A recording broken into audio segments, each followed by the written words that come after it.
आप देख रहे हैं श्री हरि कृपा आश्रम चैनल। संस्थापक स्वामी श्री हरि चैतन्य पुरी जी महाराज।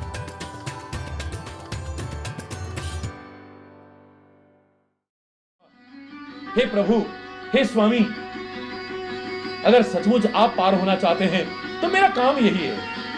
कितने संत ऋषि मुनि भी आते हैं, हम उनसे कोई कीमत नहीं लेते, उनको ऐसे ही पार करा देते हैं। सारा जीवन हमने कमाया है, आप सौभाग्य से आज आए हैं, हम कोई उतराई आपसे नहीं लेंगे, आपको यूं ही पार उतार दे। बस बदले में कोई श्रद्धा से ना सही, प्यार से नहीं, बस अपनी नाव बचाने के लिए आपके चरण धोना चाहता हूं, तो उससे मुझे मना करने की कोशिश मत कीजिए। सुन के वट के बैन प्रेम लपेटे अटपटे। शब्दों पर ध्यान नहीं देंगे मेरे प्रभु, मेरे सदगुरु, मेरे संत। हृदय के भाव पर ध्यान देंगे, आपके सच्चे प्यार पर ध्यान देंगे। केवट के शब्द बहुत अटपटे हैं, लेकिन प्रेम में लपेटे हुए हैं। प्रभु उनको सुनकर के बड़े प्रसन्न हो रहे हैं, मुस्कुरा दिए उन वचनों को सुनकर के। लेकिन मुस्कुराएंगे कल जहां हमने प्रसंग को विश्राम दिया था, आज वहीं से प्रारंभ फिर करते हैं।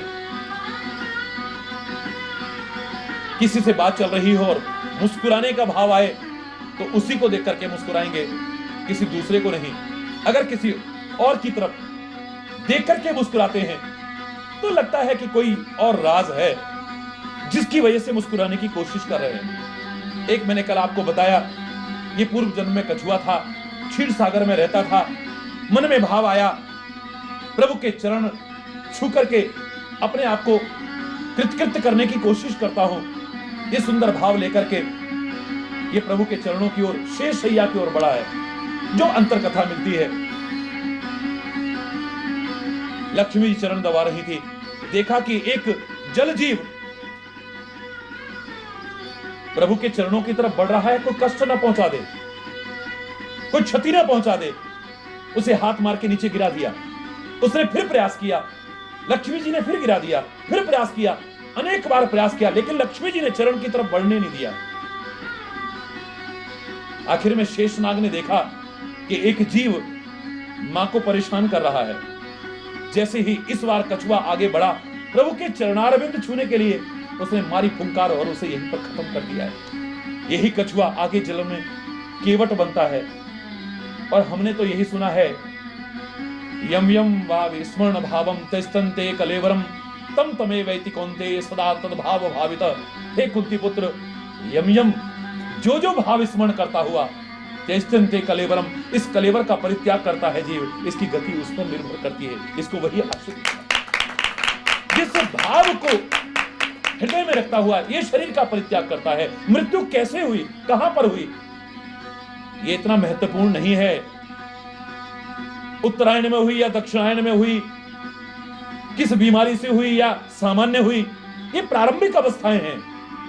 बहुत आगे जाकर के विचार करें तो महत्व इसका नहीं कि शरीर आपका किस प्रकार से गया है, किस अवस्था में गया है।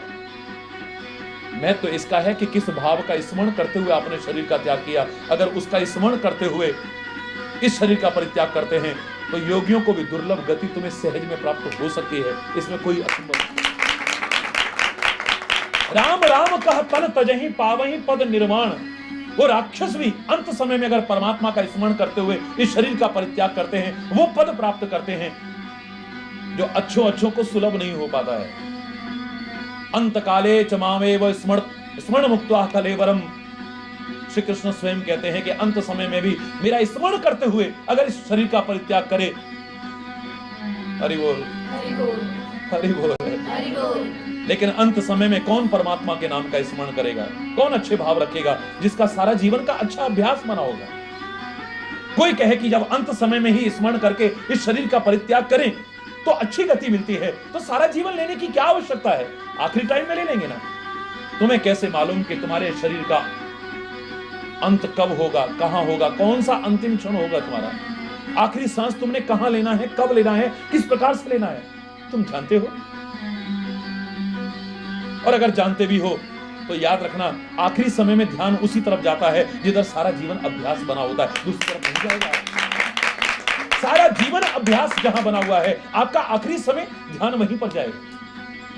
इसलिए कहते हैं परमात्मा की स्मृति एक क्षण के लिए भी कभी ना हो जाए हमसे,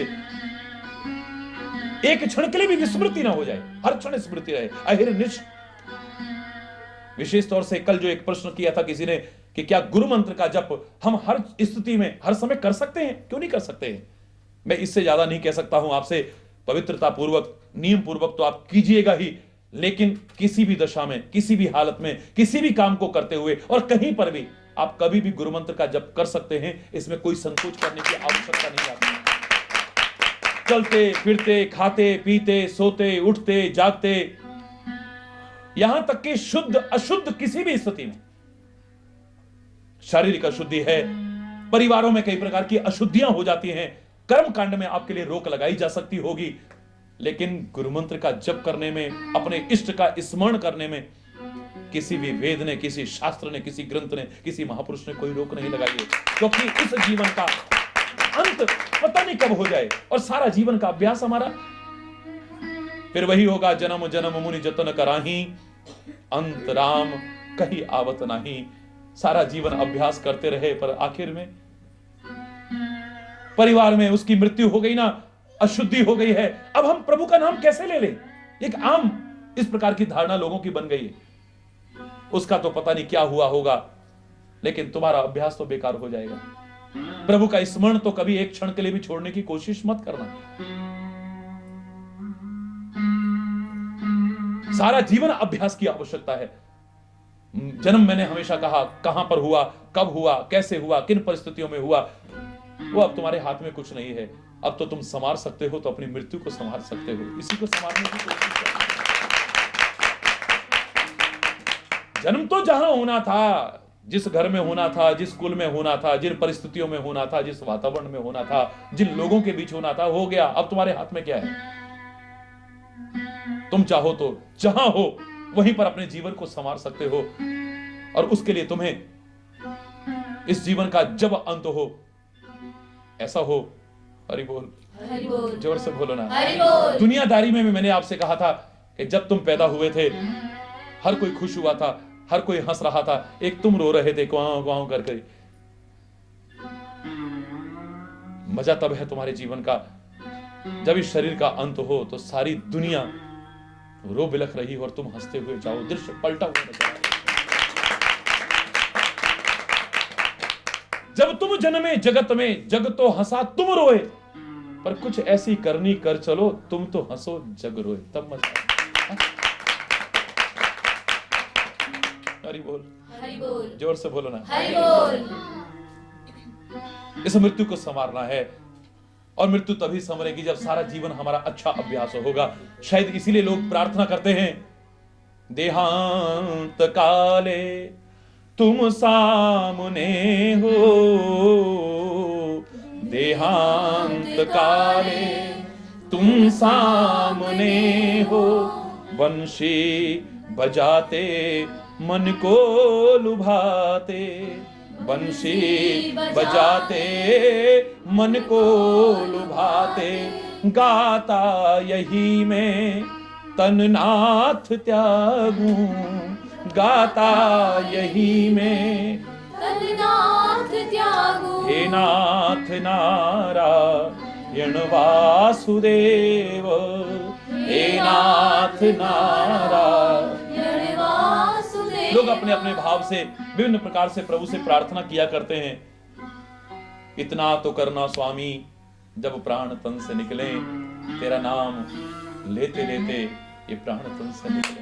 अच्छा स्मरण हो, अच्छा भाव हो, अच्छा चिंतन हो, और कम से कम गलत तरीके से तो इस शरीर का हमारा दुखद अंत तो न करने की कोशिश करें। ये चादर है, समय पर फटती है, दुख नहीं होता है। इस्तेमाल करते करते पूरी गल चुकी है, अब इसे हटाने में हमें कोई दुख की स्थिति नहीं आती हमारे सामने। अब बहुत टाइम हो गया, अब तो देखो दूसरे ले लेते हैं, क्योंकि यह बेकार हो चुकी है। सारे लोग भी कहने लग जाते हैं, हमें भी लगता है कि अब इसे बदल दे तो ठीक रहेगा। समय आने पर अगर ये फटती है तो इतना दुख नहीं होता है। लापरवाही से अगर फटे, हमारी लापरवाही से, लोग भी हमें मूर्ख कहते हैं, देख के नहीं चल सकते थे, हमें भी दुख होता है। क्या हो गया? अरे यार बस वो ध्यान नहीं रहा, वहां से निकल रहे थे, बस वो उलझ गई उसमें, और हरि बोल हरि बोल। समय पर फटे, हमें कोई दुख नहीं होगा। इसे लापरवाही से फाड़ने की कोशिश मत करना। और एक मूर्खता के कारण, लापरवाही तो क्या, कई बार मूर्खता करते हैं, हम इसे कुल्हाड़ी से धोने की कोशिश करते हैं। अंधश्रद्धा हमारे सामने आती है और हम कहते हैं, हे राम रक्षा करना, तुम्हारे नाम में तो बड़ी शक्ति है, चमत्कार है प्रभु। हम तुम्हारा नाम लेकर के इसे कुल्हाड़ी से धोने की कोशिश कर रहे हैं। ये फटनी नहीं चाहिए। चाहे तुम कितनी भी श्रद्धा से पुकार लेना, कुल्हाड़ी से अगर कपड़े धोगे तो वो फटेंगे। राम तुम्हारी रक्षा नहीं करने वाले। उस राम ने तुम्हें बुद्धि दी है कि कपड़े कुल्हाड़ी से नहीं धोए जाते हैं। लापरवाही से इसे फाड़ने की कोशिश मत करो। मूर्खताओं के कारण इसे फाड़ने की कोशिश मत करो। तुम लड़ते हो, झगड़ते हो, कुछ ऐसा कर लेते हो कि दूसरे के भी जीवन का अंत कर सकते हो उस मूर्खता के कारण, और अपने भी इस महान उपलब्धि का, इस महान जीवन का अंत करने की कई बार कोशिश कर लेते हो। मृत्यु को प्राप्त हो जाते हो। लड़ाई झगड़े के कारण अपने शरीर का कई बार अंत कर बैठते हो, औरों के भी शरीर का अंत कर देते हो। गंदी चीजों का सेवन करके इस शरीर का अंत करने की कोशिश करते हो। हरि बोल। हरि बोल।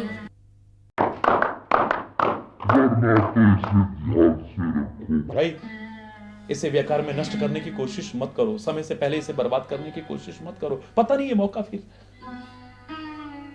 सारा जीवन आपका अच्छा अभ्यास होगा, अंत समय में ध्यान भी आपका अच्छा होगा, और अंत समय में ध्यान अच्छा होगा तो आपकी गति अच्छी ही होगी, कभी बुरी नहीं हो सकती। श्री राम ने, कल जो मैंने आपको उदाहरण सुनाया, श्री राम बात कर रहे हैं केवट से, लेकिन मुस्कुराते हैं लक्ष्मण और सीता की तरफ देख करके। लगता है उसी घटना का एहसास कराना चाहते हैं। हे लक्ष्मण, हे सिया, तुम भी जानते हो तुम कौन हो, और मैं तुम्हें बता दूं, ये केवट कोई और नहीं, वही कछुआ है जो मेरे चरण छूने का भाव लेकर के आगे बढ़ रहा था। पर सिया, तुमने इसे बार बार धक्का मार करके हटा दिया था। फिर बार बार प्रयास करने पर, हे लक्ष्मण, शेषनाग रूप में तुमने ही इसकी जीवन लीला समाप्त कर दी थी। यही भाव लेकर के इसने शरीर का परित्याग किया है। तब तो चरण भी तुम दोनों ने नहीं छूने दिए। आज ये रगड़ रगड़ करके चरण धोने वाला है। रोक सकते हो तो रोक लो, अब ये रुकने वाला नहीं। विहसे करुणा ऐन, विहसे करुणा ऐन, चितई जानकी लखन तन, चितई जानकी लखन तन। जानकी और लक्ष्मण को देख करके मुस्कुरा रहे। हे लक्ष्मण और जानकी, ये वही है, कोई और नहीं है। अनेक अंतर कथाएं मिलती हैं, और एक तो मैं कई बार सुना चुका हूं। प्रसंग के बीच में अगर मौका मिल रहा है तो हल्का सा इशारा करता हूं। अयोध्या में होली का उत्सव मनाया जा रहा है। होली का उत्सव सतयुग से हमारे सामने आया है, रूप बदलता चला गया है, विकृत होता चला गया है। यह बात अलग हो सकती है। समय समय पर उसमें बड़े अच्छे संशोधन किए गए थे, पर हमने उनको भी विकृत करने की कोशिश की है। वर्ष भर की दुश्मनियां होली के दिन मिटा देते थे लोग, हमारे देखते देखते, पर आज तो होली के दिन दुश्मनियां पैदा हो रही हैं। ये कर रहे हैं। भक्ति और श्रद्धा को बढ़ाते थे, उन घटनाओं को याद करते थे। देखो, प्रभु का भक्त, उसका कोई बाल बांका नहीं कर सकता है। कवच प्राप्त, वरदान प्राप्त, होलिका चाहे जल करके राख हो जाए, लेकिन प्रहलाद का बाल बांका नहीं हो सकता है। और श्रद्धा को बढ़ाते थे। होली के अवसर पर उन घटनाओं को याद करके अपनी श्रद्धा, अपनी आस्था, अपने विश्वास को और मजबूत करने की कोशिश करते थे। लेकिन आज होली मात्र पागलपन का प्रदर्शन है। नशीले पदार्थों का सेवन करके गंदा व्यवहार, गंदी वाणी, गंदा आचरण दिखाने का एक विकृत रूप सा नजर आ रहा है। तभी तो मैंने कहा था, बार बार कहा था कि कोई अगर होली के बारे में मुझसे पूछे तो मैं यही कहूंगा, होली सो होली, अब कहां है होली। होली सो होली, अब कहां है होली। अब तो होली होली होली होली सब कुछ खत्म होता चला जा रहा है। अब तो फिर से आवश्यकता है हमें प्यार का रंग और गुलाल लगाने की, सद्भावना का रंग और गुलाल लगाने की, एकता का आपस में प्रचार प्रसार करने की। इंसानों तक की जिंदा होली जलाने वालों, अगर तुम इंसानियत थोड़ी भी रखते हो तो होली की इस जो विकृत रूप तुम्हारे सामने आ रहा है, इसे अब बंद करने की कोशिश करो। खून की जो होली खेल रहे हो, हिंसा का जो नंगा नाच मचा रहे हो, तांडव मचा रहे हो, इसे बंद करो। मानवता के दर्द को पहचानो, राष्ट्र के दर्द को पहचानो। अपनी जो तुमने दुर्गति कर रखी है अपने गंदे विचारों के कारण, गलत दिनचर्याओं के कारण, गलत जीवन के कारण, गलत आचरण के कारण, अमानवीय कृत्यों के कारण, इसे बंद करो। परमात्मा करे फिर से प्यार की होली हो, सद्भाव की होली हो, मिलजुल करके रह सके हम सब अपने घरों में, अपने नगरों में, अपने गांवों में, अपने कस्बों में, इस राष्ट्र में और सारे संसार में। परमात्मा से हम तो इसी के लिए प्रार्थना करें। तब इतना विकृत रूप नहीं था। होली का अवसर आया, त्रेता में भी इसका बड़ा सुंदर वर्णन मिलता है। अयोध्या में भी होली हो रही है, अवध में होली हो रही है। आज भी भाभी और देवर होली खेलते होंगे, लेकिन उस समय भी खेलते थे, रूप अलग था। भाभी को मां समझते थे। हरि बोल, हरि बोल। रिश्तों के बीच में कैसी स्थितियां आ गई हैं, इस पर मैं बहुत बार बोल चुका हूं, ज्यादा बोलने की आवश्यकता नहीं है। आज हमने सगे से सगे रिश्ते, पवित्र से पवित्र रिश्तों तक को विकृत करने की कोशिश की है। और क्या किया है? कलयुग की जो स्थिति में लिखा था, नहीं मानत को अनुजा तनुजा, नहीं तोष विचार न शीतलता। हरि बोल, हरि बोल। वो सामने स्पष्ट दृष्टिगोचर हो रहा है। संबंधों का वो जो गरिमा थी, जो महत्व था, शायद हम लोग भूलते चले जा रहे हैं। भाभी और देवरों की होली हुई। आज भाभी का अर्थ मजाक करने का एक पट्टा, लेकिन तब भाभी और देवर के संबंध का क्या स्वरूप था, यह तो अनेक घटनाओं से पता चलता है। सुग्रीव के दिखाने पर कि एक नारी परवश में अधीन होकर के चिल्लाती, रोती, बिलखती, राम राम कहती हुई यहां से जा रही थी आकाश मार्ग से, और हमें देख करके उसने वस्त्र और आभूषण फेंके थे। क्या वही तो सीता नहीं है? मां सीता तो नहीं है? हे प्रभु, देखिए ना आप इनको। आंखों में आंसू भर के श्री राम कहते हैं, लखन तुम देखो ना, ये तुम्हारी भाभी के तो नहीं है, ये आभूषण सिया के तो नहीं। काफी देर हो गई, जब कोई जवाब नहीं मिला तो श्री राम कहते हैं, लक्ष्मण बताते क्यों नहीं हो? क्या सीता के आभूषण तो नहीं है? तुम्हारी भाभी के आभूषण तो नहीं है? बोले प्रभु कैसे बताऊं, इसमें चरणों का कोई आभूषण ही नहीं है, और मैंने तो भाभी के मुख को कभी देखा नहीं, उनके चरणों के अलावा कभी मेरी नजर कहीं गई नहीं। मैं कैसे पहचानूं? इनमें आभूषण तो कोई सिर का आभूषण है, कोई नाक का आभूषण है, कोई कान का आभूषण है, कोई गले का आभूषण है। हरि बोल, हरि बोल। मैं कैसे पहचानूं स्वामी?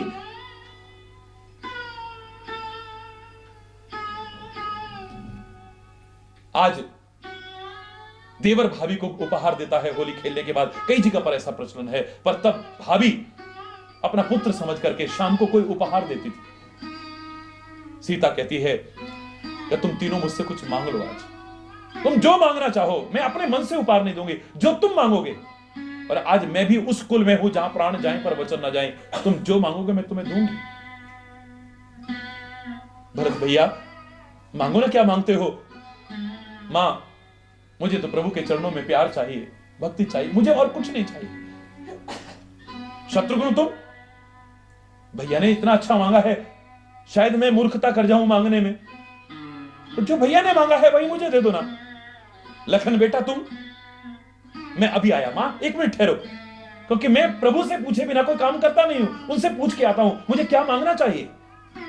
मां कुछ मांगने को कह रही है, वचन दे रही है, तो मुझे क्या अच्छे से अच्छा मांगना चाहिए, मैं उनसे पूछ के आता हूं, क्योंकि हम लोगों को मांगना भी नहीं आता है। हरि बोल, हरि बोल। श्री राम के पास में गए लक्ष्मण, मां कह रही है कुछ मांगो, मैं क्या मांगू? अच्छा तो नहीं लगेगा मेरे मुख से, लेकिन तुमने उत्तरदायित्व तो मेरे ऊपर डाला है, तो मैं छोटी चीज मांगने को नहीं कहूंगा, बहुत बड़ी चीज, और मेरे चरणों की सेवा, मेरे चरणों की भक्ति, मेरे से प्यार, इससे बड़ा दुनिया में और कुछ नहीं हो सकता। मांगना तो वही मांग लो जाए। दौड़ा दौड़ा गया, मां आप कह रही थी ना कुछ मांगो, हाँ मांगो ना, बस आप प्रभु के चरणों की सेवा करती हो, आज से मैं करूंगा। आगे कुछ कहते उससे पहले ही सीता मूर्छित होकर के गिर पड़ी है। जो सेवा के महत्व को जानते हैं, उनके हाथ से अगर सेवा छिने, उन्हें लगता है उनके प्राण निकले जा रहे हैं।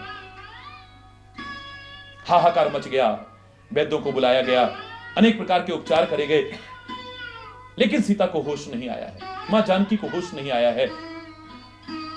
पूछा, आखिर में लक्ष्मण था यहां, लक्ष्मण ने कुछ ऐसा बोला होगा जिससे कि मैंने तो कुछ नहीं बोला, आखिर में तुम थे, क्या हुआ था? बोले मां ने कहा था कुछ मांगो, तो मैंने भैया से पूछा था कि मुझे क्या मांगना चाहिए, उन्होंने कहा था चरणों की सेवा, मेरे चरणों से प्यार और मेरी भक्ति मांग लेना, और कुछ मत मांगना। अभी मैंने पहली बात यही बोली थी कि मां मूर्छित होकर के गिर पड़ी। श्री राम कहते हैं सीता बहुत समझदार है, वो जानती है मैं किस कुल में हूं, दिया हुआ वचन तो मुझे निभाना पड़ेगा, लेकिन सेवा मेरे हाथों से छिन रही है। लेकिन इतनी समझदार भी वो है कि अर्ध तजहि बुद्ध सर्वस्व जाता। बुद्धिमान व्यक्ति अगर सारा जा रहा हो और आधा त्यागने से आधा बचता हो, तो आधा त्यागने में संकोच नहीं करता है। तुम ऐसा करो, जाके मां के पास ये कहो कि हे मां आप घबराओ मत, एक चरण की सेवा तुम किया करना और एक चरण की सेवा मैं कर लिया करूंगा। मां सकुशल उठ करके बैठ गई। आज श्री राम एहसास कराना चाहते हैं, एक एक चरण की सेवा के लिए तुम लड़ रहे थे, तुम झगड़ रहे थे, आज मेरे दोनों चरणों की सेवा ये लिए जा रहा है सहज में, रोक सकते हो तो रोक लो इसे। हरि बोल। सुन के वट के बैन प्रेम लपेटे, अटपटे विहसे करुणा है, चितई जान की लखन तन। सीता और लक्ष्मण की देखकर मुस्कुराने लगे प्रभु, और अपने भक्तों की भावना को अवश्य पूरा करते हैं, जिसमें उनके जीवन का उत्थान हो, जिनके उनके जीवन का उद्धार हो। विशेष तौर से उन भक्तों के लिए जो पूरी जिम्मेदारी उन पर सौंप देते हैं कि हे प्रभु जेहि विधि होए नाथ हित मोरा, करो सुबेग दास में थोरा। जिनके बहुत सुंदर भाव हों, प्रभु उन्हें पूरा ना करें, उनके हृदय के भाव को न पहचाने, उनके हृदय की पुकार को न सुने, ऐसा कैसे हो सकता है? वो धोने को कह रहा है, अब मेरे प्रभु कृपा करके कहते देर काहे को कर रहे हो? कृपा सिंधु बोले मुस्काई। बड़ा बुरा लगा केवट को कि एक बार मेरी तरफ मुस्कुराहट नहीं दी प्रभु ने। हरि बोल, हरि बोल। मुस्कुराने का नंबर आया तो लक्ष्मण को देख रहे हैं, सीता को देख रहे हैं, मेरी तरफ देख के मुस्कुरा भी नहीं रहे हैं, है? काश एक बार कृपा करके मेरे को देख के मुस्कुरा जाए तो कितना अच्छा लगेगा, मेरे मन की भावना को पूरा कर दें, मुझे कितना अच्छा लगेगा। एक साथ सारी भावना, कृपा सिंधु बोले मुस्काई, कृपा सिंधु बोले सोई कर जेहि तब नाव न जाई, सोई कर जेहि तब नाव न जाई। अब ऐसा तो नहीं कह सकते हैं ना, हाँ भाई लो मेरे पैर धो, लाओ लाओ जल लेके आओ, मेरे चरण पखारो। हरि बोलना, हरि बोल। गुरु खुद कहेगा क्या, मेरे प्रभु खुद कहेंगे क्या? हाँ कोई इतना ही समर्पित है उसके उद्धार के लिए, चाहे ये मर्यादा में ना भी आता हो, कह भी दे तो कोई बहुत बड़ी बात नहीं। लेकिन प्रभु बड़े संकेत पूर्वक कहते हैं, मर्यादा पूर्वक कहते हैं, मुस्कुराते हुए कहते हैं ठीक है, सोई कर जेहि तब नाव न जा। तेरी नाव न चली जाए भाई, मुझे अपनी कोई बात नहीं, ना ना ना ना, किसी का रोजगार खत्म हो जाए, किसी का परिवार का पालन पोषण खत्म हो जाए, मेरे से ही उम्मीद कर सकते हो क्या? ना भाई, गंगा पार हमें जाना है, नाव की हमें जरूरत है, दूसरा नाव वाला यहां कोई है नहीं, तो तेरा नुकसान ना हो जाए भाई।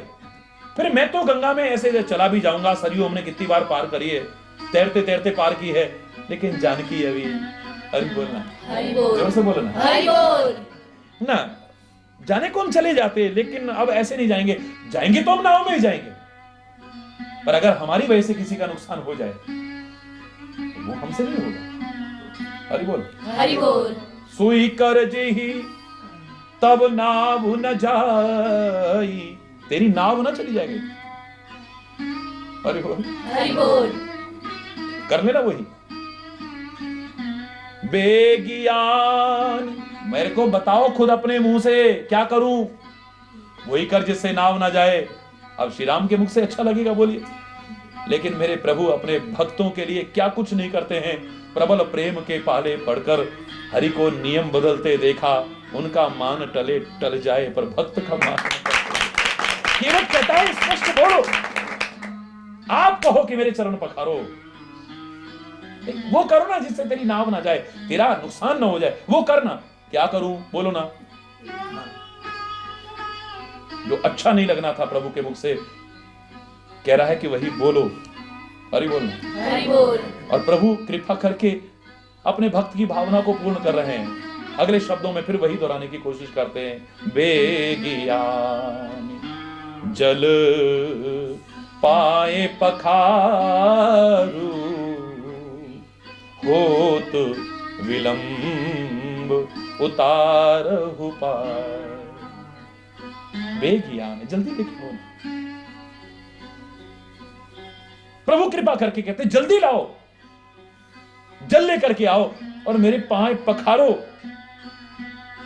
बोला जल तो मैं नहीं लाऊंगा, लाऊंगा तो पानी लाऊंगा। हरि बोल, हरि बोल। मैंने एक बार बताया था, दोनों समानार्थी हैं, पर्यायवाची हैं, लेकिन मुझे बहुत बड़ा अंतर नजर आ रहा है यहां पर, क्योंकि इसी रामायण में कहा है गंगा को पानी कहना ये गंगा का अपमान है। हरि बोल, हरि बोल। जल कहते हैं, तो फिर अगर समान अर्थ है तो फिर क्यों।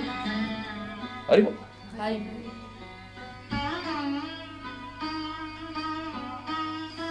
गंगा को पानी कहना ये गंगा का अपमान है। वहां पर ये कहा जल से ही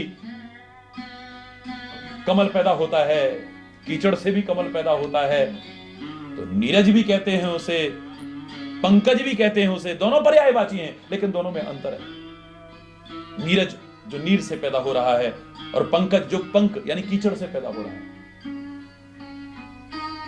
समानार्थी होते हुए भी, पर्यायवाची होते हुए भी अगर गहराई में जाएं तो अंतर आपको स्पष्ट नजर आ जाएगा। यहां पर भी कुछ अंतर है। बोले इस जल को तो मैं रोज पीता हूं, अरे किसी की कमाई खाई तो क्या फायदा है, मजा तो तब है जब खुद मेहनत करके कमा के खाओ, तब मजा है ना। ब्रह्मा जी ने मेहनत करी, फिर शंकर जी ने कृपा करी शंकर जी के लिए, फिर भागीरथ ने तपस्या करी, उसने दूसरों की मेहनत का, सगर ने मेहनत करी, अंशुमान ने मेहनत की, भागीरथ ने मेहनत की, दूसरा ने मेहनत करके गंगा लाए और उसी को खाया तो क्या खाया। हरि बोलना, हरि बोल। खुद कमा करके इतना भी खाओ तो ज्यादा अच्छा लगता है, और किसी की कमाई का जब इतना भी खाओ तो शायद उसमें वो आनंद नहीं आता है। महाराज इतनी मेहनत क्यों करते हैं। मैंने आपसे कहा था खून पसीने की मिलेगी तो खाएंगे, नहीं तो यारों भूखे रह जाएंगे। नहीं करेंगे, जितना शरीर को आवश्यक है उतना लेंगे, लेकिन मेहनत करके, समाज के लिए जो उत्तरदायित्व है उसको करके, बस अपने लिए जितना आवश्यक है उतना ही लेना है। हरि बोल, हरि बोल। जोर से बोलो। हरि बोल। निकम्मे निठल्ले होकर के नहीं।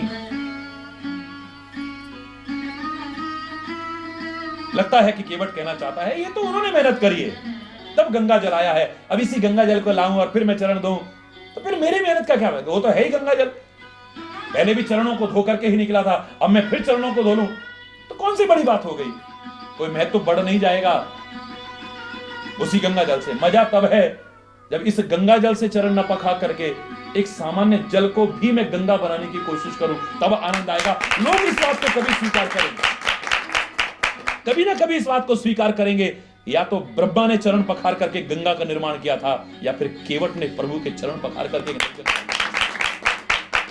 गंगा से जल नहीं हरि बोलना। हरि बोल। तभी मैंने, याद होगा आपको, गुरु पूर्णिमा के अवसर पर जब प्रवचन चल रहा था तो मैंने इतना ही कहा था, मेरे प्यारे बच्चों, कई बार तुम सदगुरु के चरणों का, प्रभु के चरणों का महत्व तो बहुत कम करके आंकते हो। हमने ना गुरु महाराज के गंगा जल से चरण धोए, हमने तो प्रभु के गंगा जल से चरण धोए, गंगा जल से शिवलिंग को स्नान कराया, गंगा जल से विष्णु भगवान को स्नान कराया, शालिग्राम को गंगा जल से नहलाया हमने।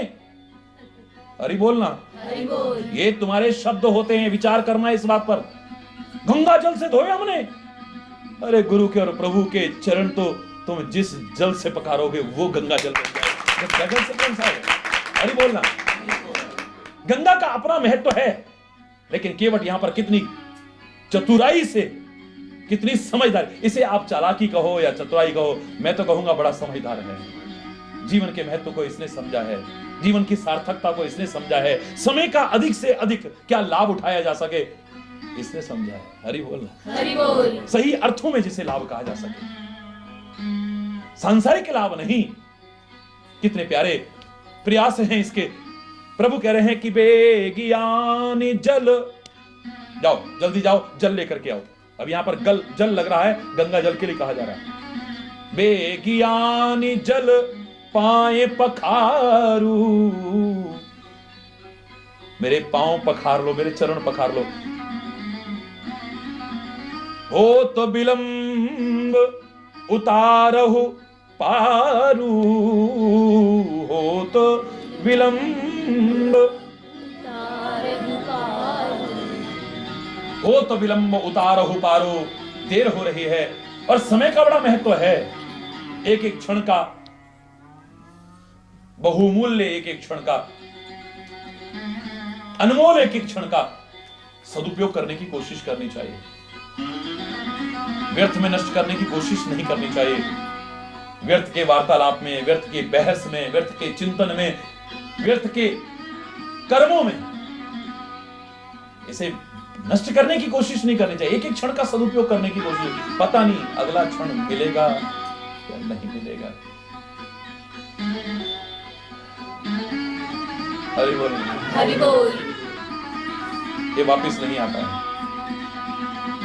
बाद में फिर पश्चाताप और ग्लानि के अलावा हमारे हाथ में कुछ भी शेष नहीं रहता है। हम बिलखते हैं, हाय हमारा समय ऐसे निकल गया। हम रोते हैं, हाय हमारा समय ऐसे निकल गया। ग्लानि होती है हमें कि हमने ऐसे समय क्यों बर्बाद किया।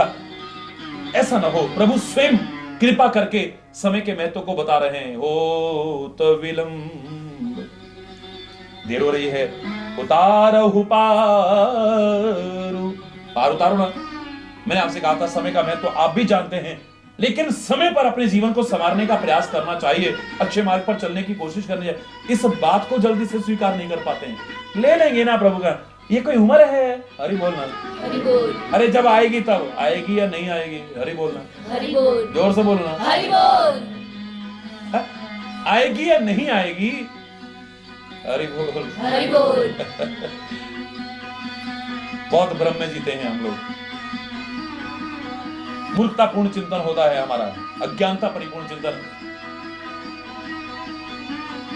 एक एक क्षण का सदुपयोग करने की हमें कोशिश करनी चाहिए, उसे सार्थक करने की कोशिश करनी चाहिए, निरर्थक उसे करने की कोशिश नहीं करनी चाहिए कम से कम। हरि बोल। हरि बोल। हम प्रभु से कह देंगे, एक भक्त भी कह देता है बड़े आराम से, मुख सूख गया जब रोते हुए, तब अमृत भी बरसाया तो क्या, जब डूब गए भवसागर में, तब नाविक नाव बुलाया तो क्या, जब लोचन बंद हमारे हुए, तब निष्ठुर तू मुस्काया तो क्या, जब जीवन ही ना रहा जग में, तब आकर दर्श दिखाया। हमारी मिट्टी को दिखाएगा क्या फिर? जब हमारा जीवन ही ना बचे, किसको दर्शन दिखाएगा तू? का वर्षा जब कृषि सुखाने, समय चुके पुनि का पछताने। जब कृषि सूख जाए उसके बाद पानी तो क्या, अमृत भी बरसता रहे, कुछ मिलने वाला नहीं। समय निकल गया अपने हाथ से तो फिर क्या मिलेगा है? जब चिड़िया चुग गई खेत, फिर क्या मिलने वाला है आपको? फिर आपके हाथ में कुछ बचेगा नहीं। समय का महत्व स्वीकार करो। दुनियादारी में समय का महत्व स्वीकार कर लेते हो। समय पर हमारा विवाह ना हो, हमें बुरा लगता है। समय पर हमारे बेटियों का, बच्चों का विवाह ना हो, हमें बुरा लगता है। समय पर हमारे यहाँ संतान ना हो, हमें बुरा लगता है। समय पर हमारा रोजगार ना लगे, हमें बुरा लगता है। समय पर हमारा कोई काम जो हम चाहते हैं वो न बने, हमें बुरा लगता है।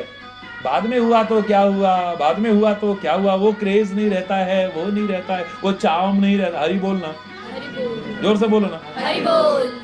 तुम समय का महत्व दुनियादारी में स्वीकार करते हो, लेकिन जहां करना चाहिए था काश वहां भी कर लो तो तुम्हारा जीवन संभल जाएगा।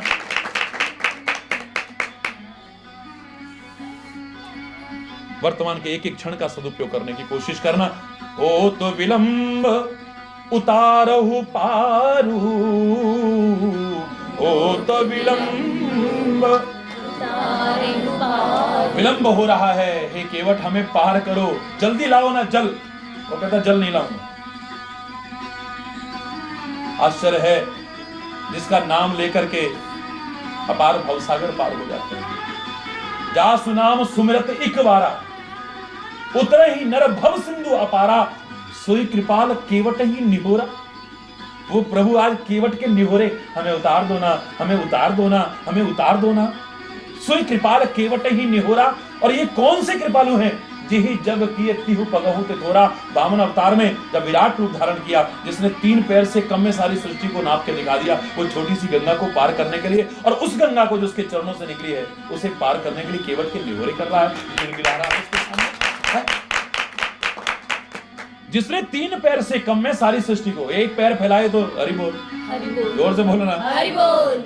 सोई कृपालु केवट ही निहोरा, जेहि जग किए तिहु पगहु ते थोरा। पद नख निरखि देव सरिहर्षि। प्रभु के चरणार बिंदु को देखा, उनके चरण नखों को देखा। गंगा ने देख करके पहचाना ये तो मेरे पिता हैं, इन्हीं के चरणों से तो मैं निकली हूं। हरि चरण पूता भी इसे कहते हैं। हरि बोल, हरि बोल। उन्हीं के चरणों से निकली, ये तो वही तो है चरण नख जिनसे मेरा उद्भव हुआ था। आहा, आज मेरे को अपने पिता के दर्शन करने का सौभाग्य मिल रहा है। हरि बोल, हरि बोल। बड़ी खुश हुई, लेकिन जब वचन सुने, केवट के साथ संवाद सुना तो बुद्धि खराब हो गई। ये वो नहीं हो सकते, इन्होंने तो 2 पैर में ही इतना नाप दिया, तीसरा पैर रखने को जगह नहीं मिली। ये मुझसे प्रार्थना करें कि हे बेटी तू मेरे को रास्ता दे दे तो मैं वैसे ही दे दूं। ये अगर केवट के साथ इतना वो कर रहे हैं, बार बार गिड़गिड़ा रहे हैं, उसे निहोरे करें, हमें पार कर दो भैया, हमें पार कर दो भैया, तो ये मेरे परमात्मा नहीं हो सकते। मैंने कहा था प्रभु की लीलाएं देख करके, प्रभु की लीलाएं पढ़ करके अनेक प्रकार के भ्रम पैदा हो जाते हैं, अच्छों को हो जाते हैं। लेकिन सत्संग में उन्हीं को अगर सुना जाए, ठीक तरह से सुना जाए, तो वो सारे के सारे भ्रम दूर हो जाते हैं। ये निश्चित गंगा की बुद्धि भ्रमित हो गई, ये वो नहीं हो सकते हैं। ये एक क्षण पहले लग रहा था मेरे प्रभु हैं ये, मेरे पिता हैं ये, लेकिन नहीं, ये नहीं हो सकते ना।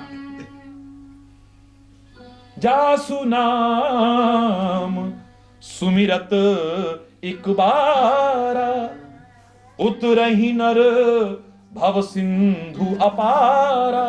सोई कृपालु केवट ही निहोरा, जेहि जग किए तिहु पगहु ते थोरा। पद नख निरखी देव सरि हर्षि, सुनि प्रभु वचन मोह मति करषि। प्रभु के वचन सुने वाले ना, ये नहीं हो सकता। हरि बोल, हरि बोल। प्रभु की लीलाएं ही कुछ ऐसी हैं। अभी मुंह खोल करके सारा ब्रह्मांड दिखा दिया है यशोदा को, तीनों लोगों के दर्शन करा दिए हैं यशोदा को, लेकिन फिर कुछ ऐसी लीला की वो भूल जाती है कौन है। कान पकड़ करके थप्पड़ मारने को और उखल से बांधने को तैयार हो जाती है। वही यशोदा।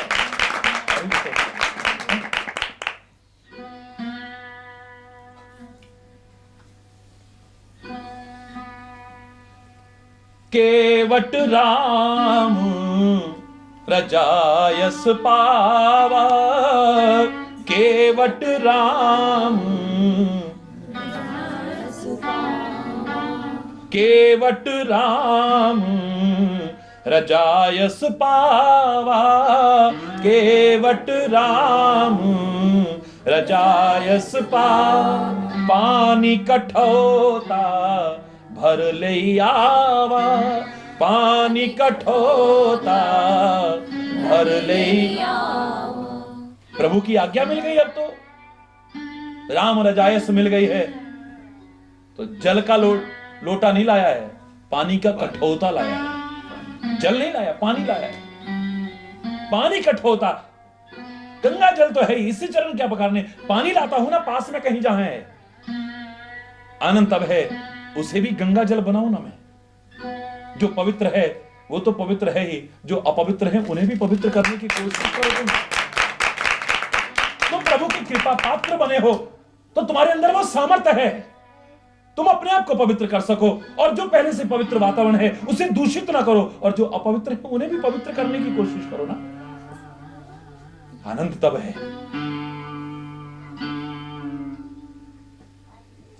पानी कठोता भर लिया, पानी का कठोता लाया है, लोटे में डाल के नहीं लाया, बाल्टी में डाल के नहीं लाया है, जग में डाल करके नहीं लाया है, किसी और पात्र में डाल करके नहीं, कठोते में लाया है। सीधे सीधे अर्थ करें तो ये लगता है, सामान्य अर्थ, बहुत निम्न स्तर का अर्थ करें तो लोग यही अर्थ करेंगे, ये लगता है केवट ये परीक्षा करना चाहता है मेरी नाव उड़ तो नहीं जाएगी कहीं, पर मुझे नहीं लगता केवट के मन में भ्रम है कि उड़ जाएगी।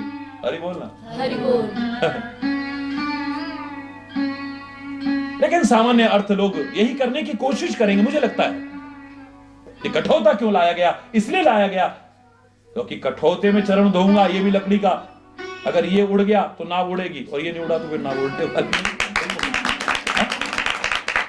पानी का कठोता भर के लकड़ी का पात्र लेकर के आया है, तो सीधा सीधा अर्थ ये लगाया जाए। लेकिन मुझे लगता है, जो मैंने कहा था आपको अनंत चालाकियां बताऊंगा इसकी, तुम्हारी निगाह में जिन्हें चालाकी कहा जाए, मेरे विचार से वो चालाकियां नहीं है, समझदारी है। क्योंकि ये जो चालाकियां तुम कहोगे मेरे शब्दों को सुनने के बाद, ये चालाकियां लौकिक धन पाने के लिए नहीं है, संपत्ति पाने के लिए नहीं, मान प्रतिष्ठा पाने के लिए नहीं है, वैभव पाने के लिए नहीं है, कोई पद पाने के लिए नहीं है। ये संसार को नहीं, संसार के मालिक को, उसकी कृपा को पाने के लिए, उसकी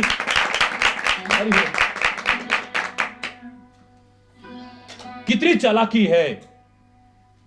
वो सोचता है कि आज तो मैं चरण पखार करके पी लूंगा, लेकिन ये चले जाएंगे तो रोज रोज चरण जल कहां से मिलेगा मेरे को। हरि बोल, हरि बोल। किसी पात्र में होगा तो उसमें डालता रहूं, फिर थोड़ा रह गया और डाल लूं, तो धीरे धीरे उसका असर खत्म हो जाएगा। लेकिन लकड़ी तो वो चीज है, ये अपने अंदर सुखा लेती है। लकड़ी खुद भी पी लेती है ना। पात्र में उसका अंश रहेगा या नहीं रहेगा आपके सामने है, आज भी देख लीजिए आप। लेकिन लकड़ी तो अपने अंदर उसको सोख लेगी।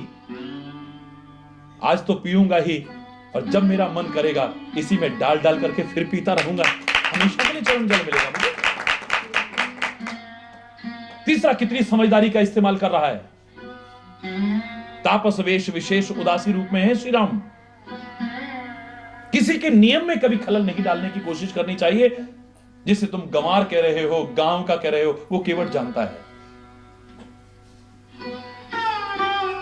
संतों महापुरुषों को वो चाहे तो जहां बैठे के पवित्र हो जाएगा वो स्थल भी, लेकिन जो शास्त्रों की मर्यादा है उन्हें पवित्र आसन पर बैठाने की कोशिश करनी चाहिए। आप आग्रह करेंगे तो मेरे शायद वो अपवित्र जगह पर भी बैठ जाएं तो कोई वो आपके प्यार के आग्रह को ठुकराएंगे नहीं। मैं कह रहा हूं आपको प्रबल प्रेम के पाले पड़कर हरि को नियम बदलते देखा।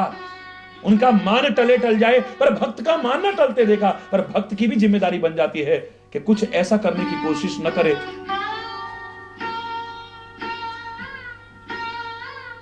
जिससे कि उनके मन में एक दुविधा पैदा हो जाए, करूं कि न करूं। तापस वेश विशेष उदासी रूप, ऐसा नहीं कि धातु का कोई पात्र उसके घर में नहीं था।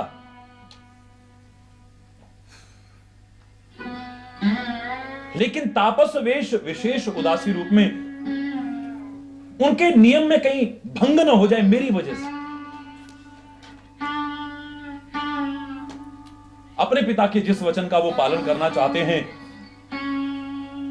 उसमें किसी प्रकार का भी कोई व्यवधान पैदा ना हो, मेरा भी उत्तरदायित्व बनता है।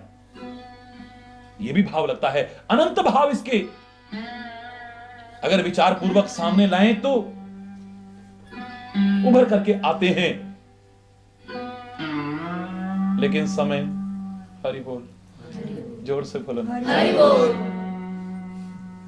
उसकी कृपा से इतने भाव अंदर आते हैं कि मन तो करता है सारा जीवन एक एक शब्द पर ही बोलते रहो तो भी अधूरा सा लगेगा। लेकिन लग गया है। पानी कठोता भर ले आ, पानी का कठोता भर करके ले आता है। अति आनंद उमग अनुरागा, चरण सरोज पखारन लागा। अति आनंद, आनंद नहीं, जो प्रभु के चरणों के, गुरु के चरणों के महत्व को समझता है, जो भक्ति के महत्व को समझता है, सेवा के महत्व को समझता है, उसे जितना इसमें आनंद आता है शायद दुनिया के किसी और क्रियाकलाप में उसे आनंद नहीं आता है। वहां पर क्षणिक आनंद सा लगता होगा, लेकिन यहां क्षणिक आनंद सा नहीं, क्षणिक आनंद नहीं, आनंद नहीं, अति आनंद। और उसमें और वृद्धि हो जाएगी अगर उस कृत्य को आप प्रेम पूर्वक करो तो। उमगी अनुराग, अत्यंत आनंद में हिलोरे लेता हुआ, प्रेम में परिपूर्ण, चरण सरोज पखारन लागा। जब कोई चीज में बड़ा आनंद आता है तो पता ही नहीं चलता हमने कितना कर लिया है। और सामने अगर श्री राम जैसे प्रेम के महत्व को समझने वाले हों, उसकी महत्ता को स्थापित करने वाले हों, तो फिर बात ही कुछ और है। पता ही नहीं चल रहा कि कब से पखार रहा है। अब तो ये नहीं लग रहा कि जल से चरण धुल रहे हैं या आंखों से चरण धुल रहे हैं, पता ही नहीं चल रहा। अति आनंद उमगी अनुराग, वो प्रेम छलक उठा है, आंखों के रास्ते से बाहर आने लग गया है। क्योंकि वो राम, वो घनश्याम खाली बाहर नहीं खड़ा है, वो अंदर भी है। वो राम, वो घनश्याम खाली बाहर नहीं है, इन नेत्रों में भी तो समाया हुआ है। दृगबिंदु बताते हैं कि घनश्याम है इनमें। बादल नहीं बरसते हैं पर घनश्याम काले बादल बरस जाते हैं। आकाश नहीं बरसता है, घनश्याम बरसते हैं। ये आंख भी बरस रही है तो जरूर घनश्याम इनके अंदर होगा, ऐसा हो नहीं सकता। दृगबिंदु बताते हैं कि घनश्याम है इनमें, घनश्याम न होते तो ये बरसात न होती, बारिश हो ही नहीं सकती थी। जो रह रह करके छलक उठता है, कोई आवश्यक नहीं कि जो आंखों से आंसू बहा रहा है उसका प्यार ही हो, लेकिन अगर प्यार है तो उसके छलकने के जो विभिन्न रूप हैं उनमें एक प्रमुख आंखें भी हैं। नेहा लगाए त्याग गए तृण सम, डार गए गल फांसी अखियां हरि दर्शन की। सदा रहत पावस ऋतु इन पर, जब सो शाम सिधारे निश दिन बरसत नैन हमार। अरे ये आदमी चाहे भी तो रोक नहीं पाता है। काय को रो रहे हो? ये अरे नहीं नहीं मत रो ना, तुम्हारे कहने से रुकेंगे? जब आता है तो छलक पड़ता है अपने आप। इतना आनंद में उमग रहा है, अत्यंत आनंद में उमग रहा है। प्रेम की स्थिति ऐसी हो चुकी है कि अब ये पता नहीं चल रहा कि जल से धुल रहा है या आंखों के जल से धुल रहा है। लाया अवश्य है पानी, गंगा जल नहीं, लेकिन जब चरण पखार रहा है, चरण सरोज पखारन लागा, पांव नहीं धो रहा है।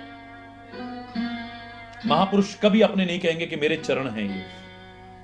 पांव और चरण में कोई पर्यायवाची शब्द हैं, वो अपने पैर कहेंगे, लेकिन आप कहोगे चरण कमल हैं ये। चरण नहीं, चरण कमल हैं, जिन्होंने अपने जीवन को इतना ऊंचा उठाया है कि अपने जीवन को ऊंचा उठा करके दुनिया के जो गिरे हुए उनको भी उठाने की कोशिश कर रहे हैं। उनके पांव नहीं है, चरण नहीं है, उनके चरण कमल हैं। उठाया है उन्होंने अपने जीवन को। दुनिया बहुत गंदी हो गई है, दुनिया बहुत गंदी हो गई है। कोई दुनिया गंदी नहीं है, लेकिन बहस में टाइम बर्बाद करने का कोई फायदा नहीं है। मैं तो आपसे कहता हूं, चलो आपकी बात को ही मैं मान लेता हूं, दुनिया बहुत गंदी है। आप इस दुनिया में रहते हो या नहीं रहते हो? बोले हाँ। तुम गंदे हो? हरि बोल, हरि बोल, जोर से बोलो ना। हरि बोल। हर आदमी अपने आप को गंदा नहीं मान रहा, तो एक एक से ही समाज बना है। दुनिया गंदी कहां से हो गई? चलो मैं मान रहा हूं, फिर भी सारी दुनिया गंदी है, लेकिन तेरी महत्ता किसमें है? इस गंदगी में भी कमल की तरह तू अपने आप को तो उठा करके रख, ऊंचा अपने जीवन को उठा। तूने क्या किया है? तूने क्या किया है? दुनिया गंदी है, खाली इतने कहने से तो काम नहीं चलेगा। तू तो कम से कम अपने आप को उठा करके रख। कीचड़ में रह करके भी कमल अपने आप को जैसे उठा के रखता है। इसलिए जिन्होंने अपने जीवन को उठाया है, उनके साथ में, अंग प्रत्यंग के साथ में कमल शब्द जुड़ जाता है। उनकी आंखें नहीं हैं, नेत्र कमल हैं। उनका मुख नहीं है, मुख कमल है। वो अपने मुंह से नहीं बोलते हैं, मुखार बिंद, अरविंद माने भी कमल है। उनके कर कमल हैं, उनके चरण कमल। हरि बोल, हरि बोल। क्योंकि उन्होंने अपने जीवन को ऊंचा उठाया है। इस गंदी कही जाने वाली दुनिया में अपने जीवन को, अपने आचरण को, अपने कर्मों को, अपने चिंतन को ऊंचा उठाया है। जो मैंने आपसे कहा था, प्रकृति के रहस्य को समझ करके अपने जीवन में अपनाने की कोशिश की। प्रकृति ने पैर तुम्हारे नीचे रखे हैं इसी गंदी कही जाने वाली दुनिया में, लेकिन तुम्हारे हाथों को ऊंचा उठा के रखा है। और हरि चैतन्य तो बार बार और भी ऊंचे उठवाने की कोशिश करता है, जय जय श्री राधे करवा करके। यानी वो बताना चाहता है कि इन हाथों से जो कर्म करो वो नीचे न हो। ये तो प्रकृति ने ऊंचे बनाए हैं और भी ऊंचे मैं करवा रहा हूं, तो इनसे और ऊंचे कर्म करने की कोशिश करना, नीचे कर्म करने की कोशिश करना। प्रकृति के रहस्य को समझो। उसने पैर नीचे रखे होंगे जमीन में, दिमाग तुम्हारा ऊंचा बनाया है, उठा करके रखा है दिमाग। मस्तिष्क तुम्हारा ऊंचा है, इस मस्तिष्क में चिंतन ऊंचा आए, नीचा ना आ जाए, कभी निकृष्ट ना आ जाए। आंखों को ऊंचा उठा करके रखा है। इन आंखों से ऊंचा यानी अच्छा अच्छा देखना। यूं देखने में तो नीचे देख करके चलोगे तो ठोकर नहीं खाओगे। हरि बोलना, हरि बोल। लेकिन इसमें भी अगर ऊंचा देखने की आदत हो गई है तो आंखों से तो मैं नहीं कहता ऊपर देख करके, लेकिन ऊंचा देखने की अगर आदत है तो ऐसे ऊंचा ना सही, जो सबसे ऊंचा है उसे देखने की कोशिश करो। इन आंखों से ऊंचा, नीचा देखने की कोशिश नहीं। दूसरों की गंदगियां, दूसरों की बुराइयां खाली इन आंखों से देखने की कोशिश मत करो। तुम्हारी नासिका को भी ऊंचा उठा करके रखा है प्रकृति ने। इससे ऊंची गंध, अच्छी गंध लेना, निकृष्ट गंध, गंदी गंध मत लेने।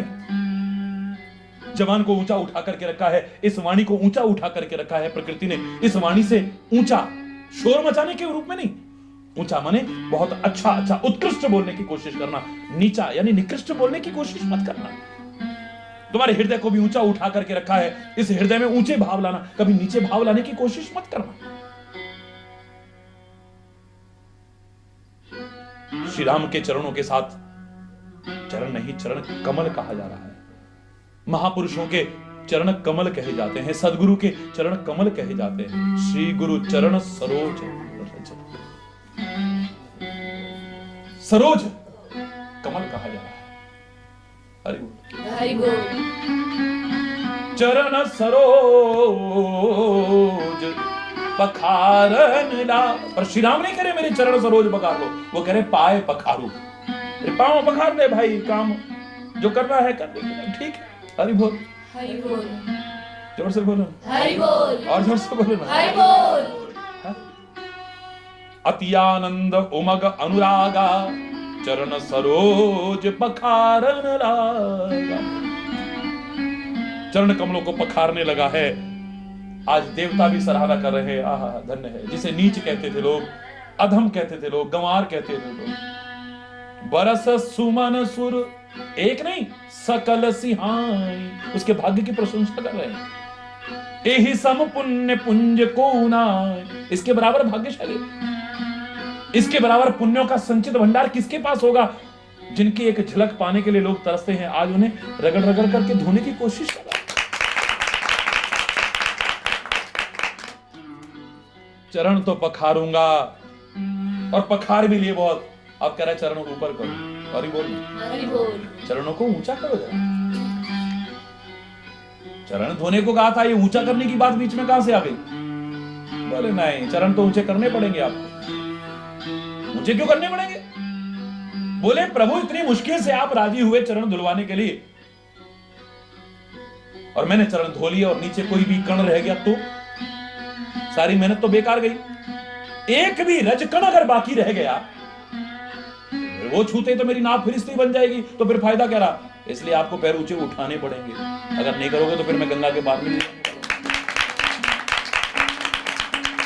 मालूम है ये तो अब वचन दे चुके, तो वचन को नहीं टालेंगे, लेकिन मैं तो हरि बोलना, हरि बोल। और फिर तो गलत तरीके से अपने वचनों पर न टिकने का प्रयास नहीं कर रहा हूं। और ज्यादा इनकी कृपा मिले। मुझे लगा था मन के भाव क्या हैं, जानबूझकर के ऐसी जगह लेके खड़ा है, वहां कोई दीवार नहीं है, कोई पेड़ नहीं। अचानक अगर आदमी पैर ऊपर उठाएगा, आप भी कभी अनुभव करते हैं, अचानक जब पैंट पहनने के लिए या कोई वस्त्र पहने, अधो वस्त्र पहने, जब आप पैर ऊपर करते हैं तो आपका कई बार बैलेंस डगमगाता है। हरि बोल, हरि बोल। बैलेंस जब डगमगाता है तो आप किसी की सहारा पकड़ने की कोशिश करते हैं, या तो पैर नीचे कर देंगे, और पैर नीचे नहीं करेंगे तो आपको किसी सहारे की आवश्यकता पड़ेगी। अब यहाँ पेड़ नहीं है, दीवार नहीं है और कोई सहारा नहीं है, नीचे मैं ही बैठा हूंगा। जब पैर ऊंचा करने के कारण अगर इनका बैलेंस डगमगाया तो मेरे सिर पर हाथ रख देंगे, मुझे और नाव में बैठा करके पार भी करूंगा। इनके चरण भी पकार लिए, चरण के नीचे के उन चिन्हों के दर्शन, ध्वज कुलिस अंकुश कंज जुत, जिनके दर्शन करने का सौभाग्य किसी को नहीं मिला, वो दर्शन भी हो जाएंगे। बैलेंस लगवाया तो सिर पर हाथ, आशीर्वाद भी रख देंगे। हरि बोलना। अब चालाकी कहने में मुझे अच्छा नहीं लग रहा, लेकिन तुम्हारी निगाह में ये सब चालाकियां हैं। मैं फिर कह रहा हूं, ये ज्यादा से ज्यादा कृपा, ज्यादा से ज्यादा आशीर्वाद, और दुनिया नहीं, दुनिया के मालिक को पाने के लिए कर रहा है, इसलिए चालाकी नहीं है। काश ऐसी चालाकियां हमारे अंदर भी आ जाती, धन्य हो जाता हमारा जीवन। प्रभु ने ऊंचा पैर कर दिया है, वो शर्त भी मनवा ली है, चरण भी पखार लिए हैं। अब कह रहा है कि मैं तो ऐसे आपको पार नहीं करूंगा। क्यों, अब क्या बाकी रह गया? बोले आप यहां पर बैठो, पहले मैं घर वालों को तो बुला लाऊं, मेरे से गलती हो गई है। मैंने सुना था कि जब कोई महान आत्मा आए और आप तपस्वी के वेश में हैं, उनके चरणों की सेवा करो तो पत्नी और परिवार साथ होना चाहिए। हरि बोलना। हरि बोल। कोई भी धर्म कृत्य करने लगे, अब नाव से हटकर के धर्म कृत्य तक आ गया है,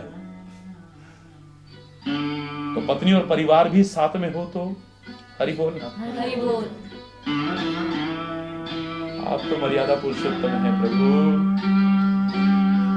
अब जो कमी रह गई है इसे पूरा कराओ। मैं जब तक परिवार को लेके आऊं, आपको यहां खड़ा रहना पड़ेगा। आप यहां नहीं खड़े रहेंगे, मेरे परिवार का इंतजार नहीं करेंगे, और मेरे परिवार के साथ में अब आप ऐसा नहीं करवाएंगे। तो फिर हरि बोल है, जोर से बोलो ना। हरि बोल।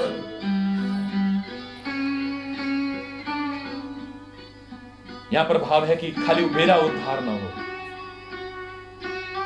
मेरे परिवार का उद्धार हो जाए, मेरे सारे ग्राम का उद्धार हो जाए, मेरे सारे क्षेत्र का उद्धार हो जाए, यहां तक कि जो वर्तमान में है उन्हीं का नहीं, जो मेरे कुल के पूर्वज हैं उनका भी उद्धार हो जाए, मेरे पितृ भी तर जाए। पद पखार, अभी तक तो अकेला था ये, जलपान कर, अब कहते आप सहित परिवार, खाली खुद नहीं किया है ऐसा, परिवार सहित किया है। ये परिवार कहां से आ गया मुझे? अभी तो गंगा के किनारे अकेला खड़ा हुआ था, ये सारा परिवार कहां से आ गया? शर्त पर शर्त मनवाता चला जा रहा है, अनंत आशीर्वाद, अनंत कृपाएं, उतना ज्यादा से ज्यादा सानिध्य, सामीप्य का अधिकारी बनता चला जा रहा है। जिन्हें आप चालाकियां कहते हो, उन चालाकियों के आधार पर हरि बोल। हरि बोल। परिवार को भी ले आया है, चरण पखारे, जल पान किया, और आनंद तब है, खाली अपने तक मत सोचो, इतने स्वार्थी मत बनो। मजा तब है जब तुम्हारे कारण तुम्हारा कुल भी तर जाए, तुम्हारी पीढ़ियां दर पीढ़ियां तर जाएं, तब तो तुम्हारा इस संसार में आना सार्थक है, वरना तो केवट ने आज वो कर दिया है।